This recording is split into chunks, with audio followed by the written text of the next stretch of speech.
E no nosso primeiro episódio do quadro Vozes da Maturidade, eu tenho o prazer de conversar com o Dr. Daniel Quiroga. Dr. Daniel é formado pela Universidade Federal do Mato Grosso, residência clínica pelo Hospital Madre Teresa, geriatra pelo Hospital das Clínicas da UFMG, professor e mentor de médicos na mentoria Demência Expert. Como você escolheu a geriatria e especificadamente a área de demências? Primeiro, assim, agradecer pela oportunidade de estar aqui conversando com você. Sempre um grande prazer. Eu estava no internato, num plantão de internato, aí tinha um paciente que estava internado com um problema neurológico e eu estava sendo responsável por aquele caso como um médico, um aluno interno, né? E o professor era um professor neurologista que estava supervisionando o caso. E esse paciente, ele tinha um sinal neurológico. E esse professor neurologista, ele virou e falou assim para mim: Daniel, como é que você quer ser neurologista sendo que você não sabe, né, esse tipo de informação, esse sinal neurológico? E aí aquele ali me deu um gelo, né? Eu falei, caramba, eu quero fazer isso. Enquanto as outras pessoas estão procurando ali diagnósticos muito difíceis, eu quero ter esse olhar diferente para o idoso. Falando sobre as demências, doutor, quais são os primeiros sinais? 80% dos casos de demência hoje no Brasil e no mundo ainda não foram diagnosticados. Um dos principais fatores que leva a um diagnóstico atrasado é não perceber os primeiros sinais. E aqui tem um ponto muito importante: a demência é uma doença muito traiçoeira. Identificar os primeiros sinais da demência não é olhar apenas para a memória, é você olhar para o quanto do idoso está perdendo ou não a sua autonomia nas coisas que ela costuma fazer, especialmente no seu trabalho. Aí é que vem o sinal de alarme mais importante. Aí a gente consegue ter um diagnóstico precoce. E como é feito esse diagnóstico? O diagnóstico de demência não se faz em consulta de 15 minutos. Eu já tive casos que eu precisei pausar a consulta porque o familiar não estava com informações fidedignas. Fui montando essa primeira peça, porque senão você não tem segurança para avançar para a segunda peça. São os exames de imagem da cabeça. E aí a ressonância magnética ela vai mostrar para mim se existem causas que são potencialmente reversíveis de tratamento, tumores, infecções. Mas hoje a gente sabe que esse papel da ressonância magnética, ele é um papel ainda muito limitado quando a gente olha por esse aspecto. Então, se um paciente chega até mim com queixas, a família reclama que está acontecendo algo, os testes trazem um resultado abaixo do esperado, a ressonância está normal, eu não posso falar que está tudo normal com esse paciente. Para isso, nós temos a terceira peça do quebra-cabeça, que são os biomarcadores. Hoje, para a doença de Alzheimer, nós temos também para a demência de corpus de Levy. Então, esses biomarcadores eles se alteram 10 a 20 anos antes do aparecimento dos sintomas. E isso faz com que eu tenha essas três peças atuando em conjunto. Seja esse paciente chegando numa fase mais moderada, seja esse paciente chegando numa fase mais inicial. Doutor, o Brasil está envelhecendo mais rápido do que a gente imagina.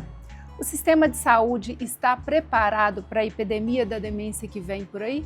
Existe uma diferença muito grande entre você aprovar uma política pública e, de fato, colocar em prática. Então, hoje nós temos excelentes profissionais, mas as demências são um problema de todos, do sistema privado e do sistema suplementar. Então, hoje o Brasil está num bom caminho de enfrentamento às demências, mas o intervalo entre uma política pública bem redigida e a ação, ele precisa ser mais curto. E qual seria o melhor tratamento para a demência disponível hoje?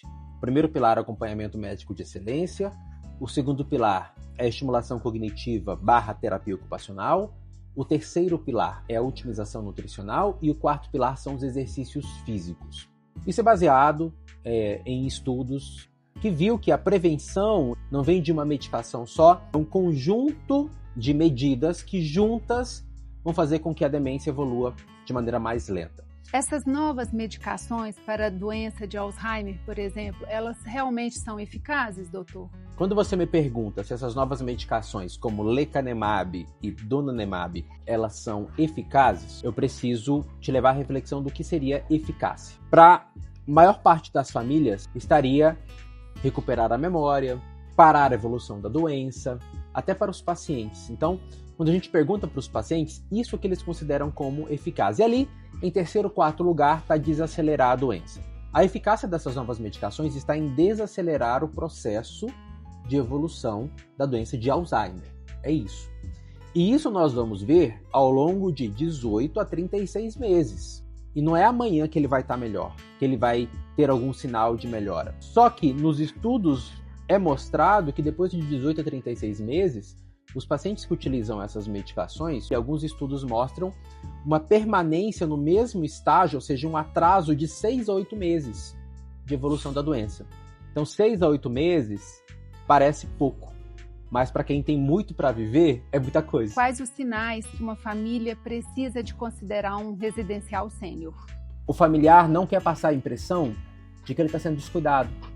O familiar não quer passar a impressão para o médico de que ele não ama. Então, o médico, ao perceber sinais de sobrecarga, tem que abordar esse assunto com leveza. Porque as famílias, elas acham que amor é você dar o seu melhor apenas. Você lutar contra a doença. Mas tem um limite, você está causando um prejuízo para o paciente. Amar, então, é você perceber que o seu familiar, ele precisa não apenas do seu esforço, mas ele precisa de uma estrutura de cuidado, de um espaço adequado, porque você entende que o seu amor pelo familiar, na verdade, ele está aumentando. É você perceber que em determinado momento você não está conseguindo dar o que ele precisa. A ida para um residencial é sobre qualidade de vida, não só para o paciente, mas para o cuidador também. Doutor Daniel, gostaria de te agradecer muito. Foi um imenso prazer para mim tê-lo aqui no Aquarela, esclarecendo essas dúvidas que todos nós temos, que os familiares têm a respeito, principalmente dessas demências. Muito obrigada. E se você tem algum familiar ou um conhecido que está apresentando algum sintoma de demência, compartilhe esse vídeo e siga o perfil do doutor, que é Daniel Quiroga, DR, e não deixe de nos acompanhar por aqui.